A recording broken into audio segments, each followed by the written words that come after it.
মহাবিশ্বে আমরা কি একা? এই প্রশ্নটা তো বহুদিনের। একদম, সেই শুরু থেকেই মানুষ ভাবছে। আর ভিন গ্রহের প্রাণের খোঁজে কত কি করা হয়েছে, কত রেডিও সিগন্যাল খোঁজা হয়েছে, তাই না? হ্যাঁ, অনেক চেষ্টা হয়েছে। আজকে আমরা ঠিক এরকমই একটা অদ্ভুত রহস্যময় সংকেত নিয়ে কথা বলবো। এটা এসেছিল 1977 সালে হঠাৎ করেই, বিখ্যাত ওয়াও সিগন্যাল। ওয়াও সিগন্যাল, হ্যাঁ। আমাদের কাছে ওয়াও সিগন্যাল মহাজাগতিক রহস্য উন্মোচন বলে একটা লেখা আছে। আমরা ওটার ওপর ভিত্তি করেই একটু গভীরে ঢোকার চেষ্টা করব আজ। ঠিক। আর এই পুরো অনুসন্ধানের পেছনে যে চেষ্টাটা ছিল সেটা হলো সেটি, মানে search for extra terrestrial intelligence. সেটি, হ্যাঁ। ওদের মূল লক্ষ্যই ছিল মহাকাশ থেকে আসা কৃত্রিম বুদ্ধিমত্তার, মানে ভিনগ্রহী সভ্যতার পাঠানো কোনো সংকেত খুঁজে বের করা, প্রযুক্তির সাহায্যে শোনা আর কি।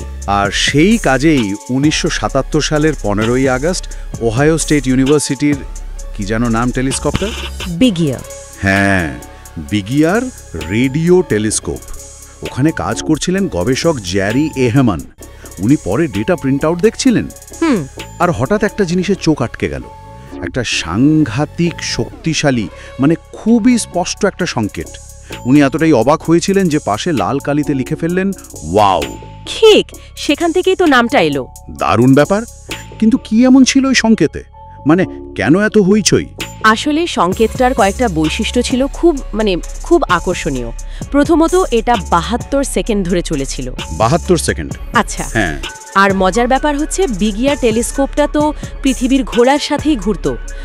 আকাশের কোনো একটা নির্দিষ্ট বিন্দু ওর সামনে ঠিক 72 সেকেন্ডই থাকতো। ও, তার সময়টা একদম মিলে গিয়েছিল। একদম।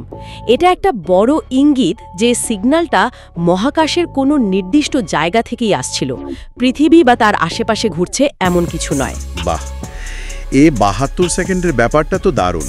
তার এটা যে আমাদের গ্রহের কিছু নয় সেটা প্রায় নিশ্চিত ছিল শুরুতেই।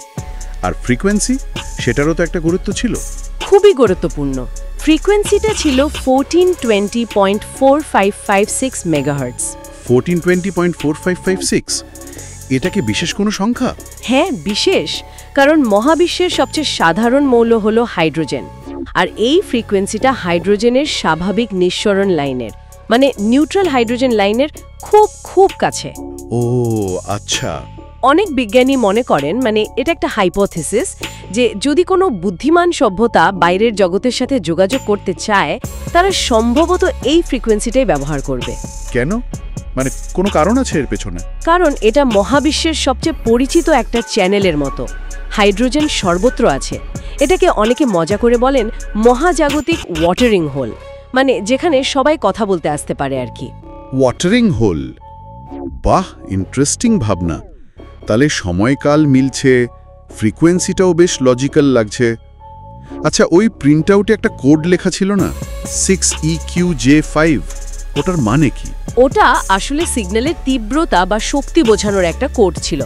বিগ ইয়ারের সিস্টেমে 1 থেকে 9 আর তারপর A থেকে U দিয়ে সিগন্যালের শক্তি মাপা হতো। আচ্ছা, স্কেলের মতো? হ্যাঁ, অনেকটা তাই।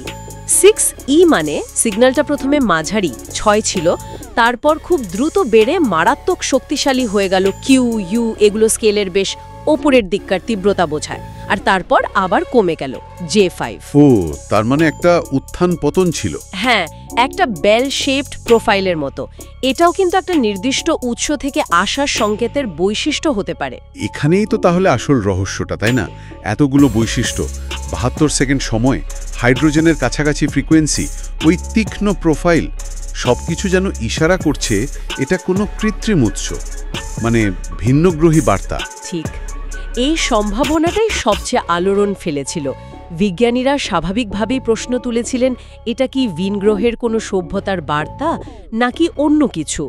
প্রাকৃতিক কোনো ব্যাখ্যা কি ছিল না? বিজ্ঞানীরা তো নিশ্চয়ই ভেবেছেন।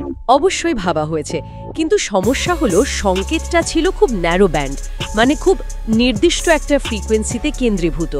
মহাকাশের বেশিরভাগ প্রাকৃতিক উৎস থেকে আসা সংকেত সাধারণত অনেকগুলো ফ্রিকোয়েন্সি জুড়ে ছড়িয়ে থাকে, ব্রড ব্যান্ড হয়। ও আচ্ছা।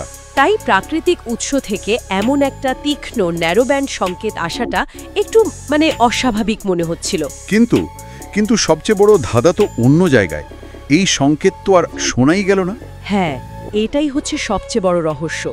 বিগ এয়ার টেলিস্কোপ আকাশের যে জায়গাটা থেকে মানে ধনু রাশির দিকে সংকেতটা পেয়েছিল সেখানে পরে বহুবার খোঁজ করা হয়েছে। শুধু বিগিয়ার দিয়ে? না না, শুধু বিগ এয়ার না, আরও অনেক উন্নত অনেক শক্তিশালী রেডিও টেলিস্কোপ দিয়েও চেষ্টা করা হয়েছে, কিন্তু না, সেই ওয়াও সিগন্যাল আর কখনো দ্বিতীয়বার ধরা পড়েনি। একবারের জন্যই যেন কেউ হ্যালো বলে চলে গেল। ঠিক তাই, ব্যাপারটা খুবই অদ্ভুত। তাহলে সম্ভাব্য ব্যাখ্যাগুলো কি দাঁড়াচ্ছে এখন? এত বছর পরেও কি কোনো কিনারা হয়নি? দেখুন, বেশ কয়েকটা তত্ত্ব তো আছেই। সবচেয়ে রোমাঞ্চকর যেটা, সেটা তো অবশ্যই যে এটা ভিনগ্রহী কোনো সভ্যতারই পাঠানো এককালীন বার্তা ছিল। এককালীন? কেন? হয়তো তারা খুব শক্তিশালী কোনো বিকন কিছুক্ষণের জন্য চালিয়েছিল পরীক্ষা করতে, বা ধরুন কোনো মহাকাশযান আমাদের টেলিস্কোপের সামনে দিয়ে যাওয়ার সময় তার সিগন্যাল ধরা পড়েছে, হতেই পারে। কিন্তু এত বছরেও আর একবারও শোনা গেল না। এটা কি ওই ভিনগ্রহী তত্ত্বকে একটু দুর্বল করে দেয় না? সেটা একটা খুব জোরালো পয়েন্ট, হ্যাঁ। তাই অন্য তত্ত্বগুলোও আছে, যেমন হতে পারে এটা কোনো অজানা খুব বিরল মহাজাগতিক ঘটনার ফল। যেমন ধরুন দুটি হাইড্রোজেন মেঘের মধ্যে কোনো বিশেষ ধরনের সংঘর্ষ বা অন্য কোনো প্রাকৃতিক প্রক্রিয়া যা আমরা এখনো জানি না, যদিও এগুলো সম্ভাবনাও কম মনে করা হয়। আচ্ছা। আর আমাদের নিজেদের তৈরি কোনো সিগন্যাল, পৃথিবী থেকেই প্রতিফলিত হয়ে সেই সম্ভাবনা উড়িয়ে দেওয়া হয়নি। যেমন ধরুন কোনো উড়োজাহাজ বা স্যাটেলাইট থেকে আসা সিগন্যাল প্রতিফলিত হয়ে টেলিস্কোপে ধরা পড়েছে, কিন্তু ওই সিগন্যালের বৈশিষ্ট্যগুলো, বিশেষ করে ওরকম নিখুঁত ফ্রিকোয়েন্সি আর 72 সেকেন্ড ধরে থাকা, এই তত্ত্বের সাথেও ঠিকঠাক মেলে না। তাই ব্যাপারটা আজও অমীমাংসিতই রয়ে গেছে। তাহলে হাল ছেড়ে দেওয়া হয়নি নিশ্চয়? আধুনিক প্রযুক্তি কি কিছু করছে? ওই যে ব্রেক থ্রু লিসেন। একদম, ব্রেক থ্রু লিসেনের মতো আধুনিক প্রকল্পগুলো এখন অনেক বেশি শক্তিশালী, অনেক সংবেদনশীল যন্ত্রপাতি ব্যবহার করছে। তারা আকাশের অনেক বড় অংশ স্ক্যান করছে। ওয়াও! সিগন্যালের মতো সম্ভাব্য কৃত্রিম সংকেতের খোঁজে। কিছু পাওয়া গেছে? না, এখনো পর্যন্ত তেমন উল্লেখযোগ্য কিছু পাওয়া যায়নি, তবে অনুসন্ধান চলছে। প্রযুক্তি যত উন্নত হচ্ছে, আমাদের শোনার ক্ষমতাও বাড়ছে, তো আশা রাখাই যায়। তাহলে প্রায় 5 দশক হতে চলল। ওয়াও!